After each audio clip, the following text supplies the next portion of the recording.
chers invités, chers camarades, amis orateurs, compagnons du beau mot, c'est avec une grande fierté et sûrement une touche d'émotion aussi que nous avons l'honneur de vous accueillir pour cette deuxième édition de la finale du concours francophone du campus de Sciences Po à Reims. On peut dire que le niveau sera excellent. Les orateurs seront grandioses. Il s'agit alors d'interroger nos imperfections, nos craintes et nos travers, et de les relativiser. Quand j'ai peur de mal prononcer un mot, je me souviens de notre chère mère et de son élocution, cela me rassure. Quand j'ai peur d'être ridiculement habillé, je me souviens du locataire de l'Élysée et de sa cravate de travers, cela me rassure. Quand j'ai peur de ne pas être assez captivant, je me souviens de François Bayrou qui se manifeste, tel un petit lapin surgissant de sa boîte, programmé à intervalles réguliers tous les 5 ans, espérant encore glaner des voix dans les cabines téléphoniques.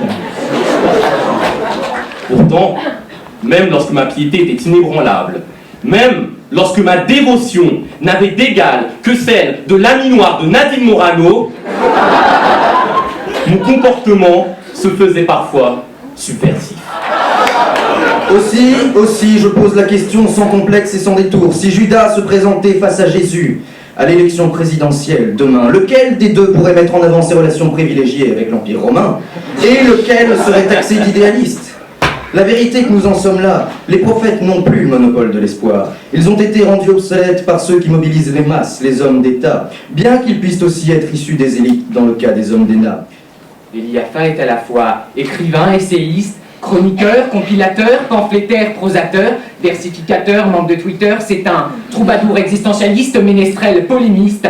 En effet, Eliapha n'est nul autre que Booba, héros du rap game gaulois. Par exemple, nombreux seraient ceux, monsieur Pandin, qui essaieraient de vous forcer à résoudre les 7 problèmes du prix du millénaire, ensemble de défis mathématiques réputés insurmontables d'après Wikipédia, parce que oui, il m'a fallu faire des recherches pour trouver quelque chose qui ait une chance d'être aussi difficile pour vous que les dérivés partiels le sont pour nous. L'acisation est un phénomène qui s'observe, mais qui ne se définit pas. C'est une notion molle, lâche, inconsistante. Autant essayer de définir vert ou socialiste. En effet, je suis l'un de ceux qui se retrouvèrent ici par je ne sais quelle heureuse pirouette, en ayant pourtant formulé qu'un timide souhait moi en seconde position sur la liste de 2. Aussitôt, on m'a renseigné via l'internet sur une destination que, quand même, le sudiste que j'étais savait bien au nord. Alors comment sortir de cette situation kafkaïenne?